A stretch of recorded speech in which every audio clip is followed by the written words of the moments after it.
अब भारत बंद का जो असर है वो पूरे देश में दिखाई दिया है। आप सिर्फ गाजीपुर बॉर्डर पे हैं इसलिए आप ये बात बोल रहे हैं। रही बात शहरों की, तो शहरों में मानता हूँ थोड़ा कम रहा, लेकिन जो भारत बंद था विशेष रूप से किसान है या किसानों के लिए भारत बंद रहा। आप गाँव में हमारे जितने भी देश में राज्य हैं, आप हर राज्य में हर शहर जितने भी गांव हैं जहां जाकर देखेंगे भारत बंद पूरी तरीके से बंद रहा। किसानों ने, आम जन ने पूर्ण रूप से इसका समर्थन किया और जिसका हुजूम आप गाजीपुर बॉर्डर पे देख सकते हैं। 4 महीने आंदोलन को हो गए, लेकिन आम जनमानस तक अपनी परेशानियों को आप नहीं पहुंचा पा रहे हैं। लगातार किसान नेता ये कहते आ रहे हैं कि जनता हमारा साथ दे रही है, लेकिन वो सहभागिता दिख नहीं रही है। देखिए, जनता आपको नहीं दिख रही, जनता पूरी तरीके से साथ दे रही है। इसका आप अनुमान इसी तरीके से लगा सकते हैं क्योंकि जिस तरीके से श्रम कानून बना, मोदी जी ने जो श्रम कानून बनाया, जिस तरीके से काला कानून बना, उस तरह से श्रमिकों के लिए भी एक कानून बना कि जो 8 घंटे की ड्यूटी करते थे वो 12 घंटे की ड्यूटी करेंगे, पैसा उन्हें उतना ही मिलेगा।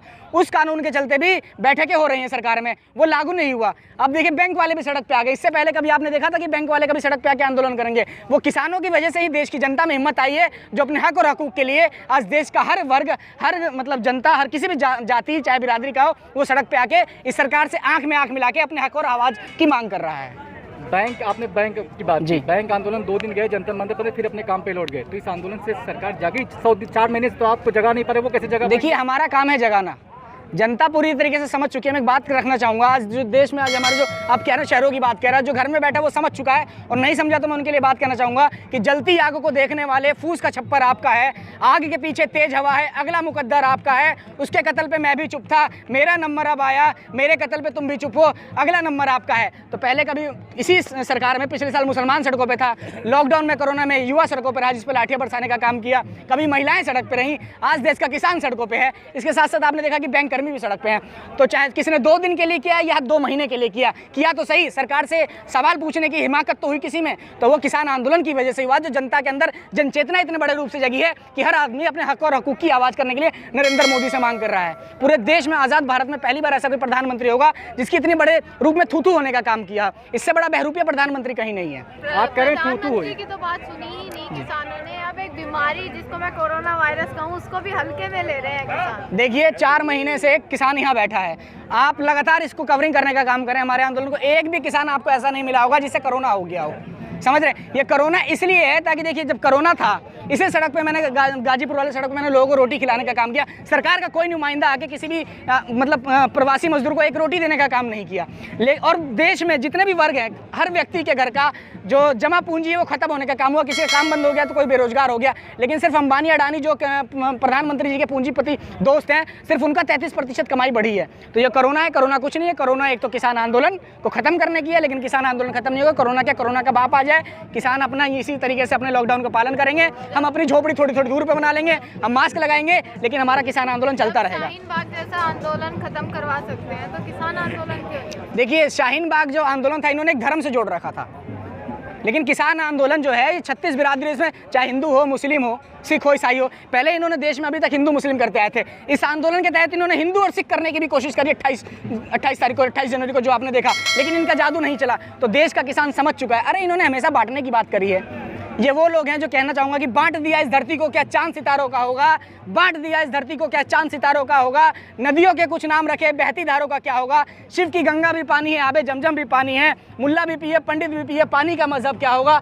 इन फिरका पिरस्तों से पूछो क्या सूरज अलग बनाओगे, एक हवा में सांस है सबकी हवा कहाँ से लाओगे। नस्लों का जो मोदी जी करते हैं, जो अमित शाह करते हैं, नस्लों का हिंदू मुस्लिम सिख ईसाई पंडित ब्राह्मण ठाकुर, नस्लों का जो करे बंटवारा, रहबर वो कौम का ढोंगी है। क्या खुदा ने मंदिर तोड़ी थी या राम ने मस्जिद तोड़ी है? इन्होंने हमेशा जाति और बिरादरी को बांटने का काम किया, कभी धर्म को बांटने का काम किया, लेकिन देश की जनता समझ चुकी है। यह आंदोलन इसलिए खत्म नहीं होगा, इसलिए चलता रहेगा क्योंकि ना ये किसी एक जाति का आंदोलन है, ना किसी एक धर्म का आंदोलन है। रोटी सब खाते हैं और हर व्यक्ति, चाहे आज वो कितना भी बड़ा पूंजीपति बन गया हो, लेकिन जो उसकी शुरुआत है वो जमीन से हुई है। इसलिए जो आंदोलन है ये बिल्कुल खत्म नहीं होगा जब तक बिल वापसी नहीं होगी, आंदोलन वापसी नहीं होगा। आंदोलन को 4 महीने पूरे हो चुके हैं। दूसरी तरफ उत्तर प्रदेश की योगी सरकार को 4 साल पूरे हो चुके हैं और 4 साल पर जश्न मना रहे हैं, कह रहे हैं 4 साल बेमिसाल, 4 साल बंटाधार, समझ रहे हैं? 4 साल बंटाधार, सबसे ज्यादा बलात्कार हो रहे हैं इस सरकार में।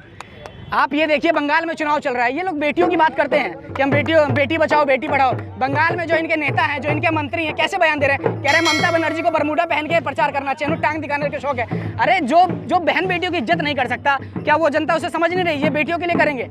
ये इतने दलबदल लोग हैं। आपने योगी जी का नाम लिया, योगी जी ने बीफ के नाम पर उत्तर प्रदेश में सरकार बनाने का काम किया, लेकिन असम में इन्हीं का प्रत्याशी कह रहा है कि बीफ हमारा इंटरनेशनल डिश है। बताइए, इनके आने के बाद इनके आने के बाद बीफ का कारोबार 98% देश में बढ़ा है। ये देश को मूर्ख बनाने का काम कर रहे हैं, लेकिन देश की जनता पढ़ चुकी है। सरकार करी, हमने 4 सालों में यूनिवर्सिटीज दी, कॉलेजेस बनाए, स्कूल्स बनाए, लोगों को रोजगार दिए। साहब रोजगार तो पता नहीं कितने दिए, 14 करोड़ लोग पूरे देश में बेरोजगार हो गए नरेंद्र मोदी जी के 7 साल में। और योगी जी ने तो प्रदेश का बंटाधार किया। इन्होंने सिर्फ वही करने का काम किया जो पिछली सरकार वालों ने जो शिलान्यास किया था, जिसका काम किया था, उन्होंने सिर्फ फीता काटने का काम किया है। इन्होंने जनता का उत्पीड़न किया है। दरोगा तक सुरक्षित नहीं है इनके सरकार में। अभी परसों एक दरोगा मरा है। लखीमपुर खीरी में बेटियों का बलात्कार हो रहा है, 2-2 साल की बच्चों का बलात्कार हुआ है। हाथरस जैसे कांड हो रहे हैं, जघन्य कांड हो रहे हैं इनके सरकार में। मैं बता दूं 4 साल में जनता का इन्होंने बंटाधार करने का काम किया है। पिछली सरकारों में भी ये सब घटनाएं हुई। आपने दरोगा की बात की, पिछली साल में डीएसपी मारा गया, मुजफ्फरनगर जैसे दंगे हुए, तो ये तो किसी भी सरकारों में तो देखिए साहब, सरकार किस लिए बनाई जाती है? जो जनता ने पिछली सरकार में जो कर्म कांड हुए, जनता ने वही बदलने के लिए तो बाबा को कुर्सी दी। लेकिन आप में जब बदलाव नहीं आएगा तो जनता के लिए तो वही ठीक थे। अरे रोटी तो मिल रही थी, उसमें जात पात के नाम पे मारा तो नहीं जाता। दंगे करवाने वाले लोग वही लोग थे जो आज दंगे में बैठे हैं। ये वो लोग हैं जो जुबान पे गंगा और दिल में दंगा रखते हैं, जो मुंह में राम और दिल में नाथुराम रखने वाले लोग हैं। ये सत्ता में आके के किसानों को हित की बात करेंगे। ये बंगाल के उन्होंने कहा जो पॉलिसी हमने उत्तर प्रदेश में 4 साल उत्तर प्रदेश बेमिसाल बनाया, वैसे ही बंगाल में। साहब इन्होंने बिहार में कहा था कि हर साल 19 लाख रोजगार देने का काम करेंगे। अब बंगाल में 75 लाख देने का काम कर रहे हैं। अब बंगाल में 70 लाख रोजगार देने की बात कर रहे हैं। देश का युवा समझ चुका है। मैं बता तो रहा हूँ, इस ग्राउंड में अब भारत के किसी भी ग्राउंड में आके अगर आप हाथ उठवा के नरेंद्र मोदी, योगी आदित्यनाथ या बंगाल में अगर वोट मांगे तो भाजपा पूरी तरीके से हार चुकी है। सिर्फ ईवीएम एवरी वोट मोदी करके अपनी सरकार बना रहे हैं या विधायकों के साथ अपनी सरकार बना रहे हैं। अरे शहीदी दिवस के दिन, जिस दिन भगत सिंह, राजगुरु, सुखदेव ने फांसी खा ली थी, जो समाजवादी का जो धारा है भारत में, लोहिया जी की जयंती थी उस दिन इन्होंने विधानसभा बिहार में देखिए किस तरह लाठी डंडे चलवाने का काम किया। जनता सड़क पे जनता की पिटाई हुई और सदन में विधायकों की पिटाई हुई। एसएसपी डीएम वगैरह जनता को मार है। लोकतंत्र कहाँ बचा? रहे आप रिपोर्ट नहीं देखते। मीडिया, सत्ता के जो दलाल मीडिया, उनकी तरफ बात मत करिए। स्वीडन से रिपोर्ट आई है जो हम 27वें नंबर पे लोकतंत्र में था, आज हमारा आंकड़ा गिरता जा रहा है, हम 54वें नंबर पे आ गया। भारत का लोकतंत्र खतरे में आ गया है, हमारा अधिकार खतरे में आ गया है। जो अपने हक और अधिकार की बात करता है उसकी जुबान पे लाठी चलाने का काम कर रहे हैं ये लोग। 54वें नंबर पे हमारा लोकतंत्र आ गया। आपने जो काम किए हैं उसके सब प्रचार दिल्ली में करते हैं। साहब प्रचार मंत्री हैं ये लोग। वहाँ पे क्या जाता है, बताया तो जाता है। बताओ, प्रचार मंत्री हैं लोग ना। अरे फोटोजीवी लोग हैं। प्रधानमंत्री जी ने जिस तरीके से आंदोलन जीवी कहा था, आंदोलन जीवी करके तो तुम प्रधानमंत्री बन गए। राम को बेचने का काम किया। धर्म की बात करते हैं। विवेकानंद से बड़ा कोई हिंदू है? इन्होंने विवेकानंद की चरित्र हत्या करने का काम किया। विवेकानंद ने कहा था 1893 में जब शिकागो में धर्म संसद हुआ था कि पूरब के लोगों को धर्म की जरूरत नहीं है, पूरब के लोगों को रोटी की जरूरत है। लाखों लोग जब अपनी सूखी हुई गला से जब रोटी की मांग करते हैं और रोटी के नाम पे पत्थर और मंदिर देने वाले लोग जनता का अपमान करने का काम कर रहे हैं। साहब आज क्या कर रहे हैं? साहब से अगर हम कृषि की व्यवस्था मांगते हैं तो राम मंदिर, स्वास्थ्य की व्यवस्था मांगते हैं राम मंदिर, सड़क मांगते हैं राम मंदिर, रोजगार मांगते हैं राम मंदिर। अरे राम मंदिर और मस्जिद से हमारा पेट चलेगा? अपने बच्चों को ये लोग बैकडोर से IAS IPS बना देते हैं। राम मंदिर मांगा तो था ना। राम मंदिर हमारा धार्मिक मामला है, वो कोर्ट में था। मैं अपने बच्चे को ये लोग बैकडोर से IAS IPS बना देते हैं। किसी का बेटा BCCI में सेक्रेटरी बन जाता है, किसी स्वर्गीय के बेटे DCC में दिल्ली अध्यक्ष बन जाते हैं क्रिकेट बोर्ड के। हम लोगों को क्या मंदिर और मस्जिद में उलझाने के रखते हैं? कोई हिंदू का लड़का राम राम मंदिर चिल्लाएगा तो कोई मुसलमान का लड़का अजान अजान चिल्लाएगा। अंशु जी, बार बार ये दर्शाने की कोशिश की जा रही है कि बॉर्डर पर जो है किसान अब वापस लौट चुके हैं, किसानों की जो तादाद है वो कम होती जा रही है। कहीं ना कहीं किसान गर्मी से डर गया है। किसान कहीं नहीं डरा। आप आज की तादाद देखिए। रही बात जो आंदोलन था, 4 महीने से बॉर्डर पर चल रहा था, लेकिन ये आंदोलन पूरे देश में बहुत बड़ा रूप ले रहा है। आपको सिर्फ बॉर्डर दिख रहा है, लेकिन आपको जो किसान महापंचायत जो पूरे देश में हो रही है, और उतनी हजूम आज तक किसी राजनीतिक रैली में हजूम नहीं, चाहे किसी भी दल की हो, जितनी किसान रैली में हजूम हो रही है। गाँव में, शहरों में, घर गली में किसान आंदोलन पहुंच चुका है। और रही बात किसान खेती करने जा रहे हैं और सिर्फ 4 घंटे की पुकार। अगर हमारे किसान नेता अगर आज कहते ना कि 4 घंटे में भर दो सड़क, तो यहाँ से लेकर पूरा दिल्ली तक किसान ही किसान और ट्रैक्टर ही ट्रैक्टर नजर आएंगे। बिल्कुल रहेंगे। अरे हमें एक बार हमारा नेता कह दे तो यहाँ हजूम 4 घंटे में भीड़ हो जाएगी, आप लोग गिन नहीं पाएंगे। पार्लियामेंट में बेचेगा, क्या कोई तैयारी ऐसी हो रही है? राकेश टिकैत ने कहा किसान अपनी फसल पार्लियामेंट में जाके बेचेगा। बिल्कुल बेचेगा, बिल्कुल तैयारी हो रही है। अरे हम बता तो रहे, हम चाहें तो मोदी जी के घर में बैठ जाएं।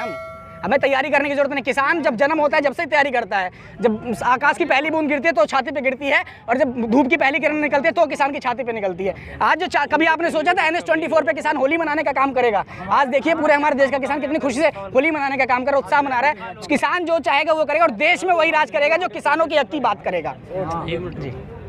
जी कहाँ तो घूम गए? अच्छा, ये बताइए कि 4 महीने हो गए और बातचीत वार्ता भी अब सरकार से खत्म हो गई है। मोदी जी ने कहा था एक दूरभाष के हमारे बीच दूरी है, ना फोन उधर से ना फोन आप इधर से कर रहे हैं, तो हल कैसे निकालेंगे? देखिए, ना तो नंबर है साहब का हमारे पास। साहब का नंबर पूंजीपतियों के पास रहता है, और जो रही दूरभाष की बात, तो हम गांधीवादी लोग हैं। अरे 4 महीने तक इतना बड़ा आंदोलन आज़ादी, भारत में आज़ादी से पहले इतनी शांतिपूर्ण तरीके से कभी नहीं चला। एक आदमी के हमारे 300 लोग शहीद हो गए। हमारा प्रधानमंत्री इतने नीच हैं, सबसे बड़े बहरूपिया प्रधानमंत्री मिले, जगह देख के ये रंग बदलने का काम करते, भेष बदलने का काम करते। कोरोना की वैक्सीन लगाते तो ये आसाम का पटका पहन लेते हैं जहाँ चुनाव है। समझ रहे हैं आप? हमारे देश में जो प्रधानमंत्री हैं, पाकिस्तान दिवस होता है तो चिट्ठी लिखने का काम करते हैं और देश की जनता को वोट लेने के नाम पर लिखाते हैं, पाकिस्तान को हमने ये कर दिया, पाकिस्तान को हमने वो कर दिया। नवाज शरीफ की माँ मरती है तो चिट्ठी लिखने का काम करते हैं। हमारे 300 किसान शहादत हो गए। प्रधानमंत्री कहाँ हैं? या तो हमारे देश के प्रधानमंत्री नहीं है, या जो हमारे किसान है वो हमारे इस देश के नहीं है। प्रधानमंत्री बांग्लादेश गए हैं जी विकास के लिए, वहाँ से विकास की बात करने गए हैं, देश में लोगों को रोजगार देंगे। साहब पहले अपने देश का तो रोजगार, 7 साल में 14 करोड़ लोग बेरोजगार हुए हैं। प्रधानमंत्री जी को तो कुर्सी छोड़ देनी चाहिए। कंपनियां बंद हो गई, ये हमारे साथ है, सुरेंद्र यादव नाम है इनका, लॉकडाउन के दौरान बेरोजगार हुए। एटलस कंपनी बंद हो गई। अब साहिबाबाद फरीदाबाद NCR में लगभग कई हजार कंपनियां बंद हो गई, कई लोग भूखे मर गए। आए दिन लोग आत्महत्या कर रहे हैं रोटी के लिए। प्रधानमंत्री प्रचार करने का काम कर रहे हैं, दाढ़ी बनाने का काम कर रहे हैं। इनकी दाढ़ी भी कटेगी और इनकी कुर्सी भी जाएगी।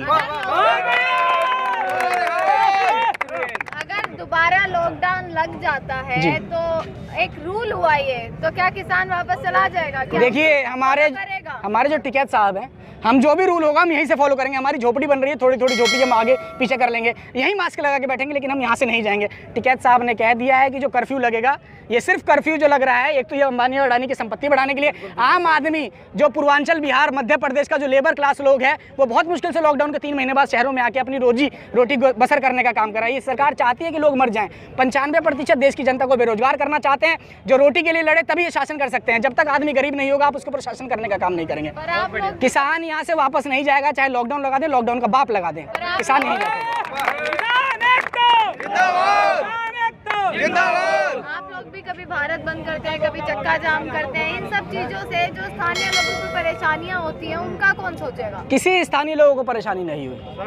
और मैंने बता देना, जो शुरू में बोला है, मैंने जो शुरू में बोला कि जलती आग को देखने वाले, फूस का छप्पर आपका है, आग के पीछे तेज हवा है, अगला मुकद्दर आपका है। उसके कत्ल पे मैं भी चुप था, मेरा नंबर अब आया, मेरे कत्ल पे तू भी चुप है, अगला नंबर आपका है। जो देश की जनता है वो मुर्गी की तरह है और साहब बूचड़ खाने की कसाई की तरह है। समझ रहे हैं? जिस तरह आप अगर मुर्गा खरीदने जाएंगे तो बूचड़ खाने में जिस मुर्गे की जब बलि दी जाती है, जिसकी कटाई होती है, सिर्फ वही मुर्गा पक पक करने का काम करता है, बाकी मुर्गे आराम से बैठ रहते हैं। अगली बार जब दूसरा ग्राहक आता है तो नंबर उस मुर्गे का भी आता है, फिर उसकी गर्दन पकड़ी जाती है, वो पक पक करने का काम करता है।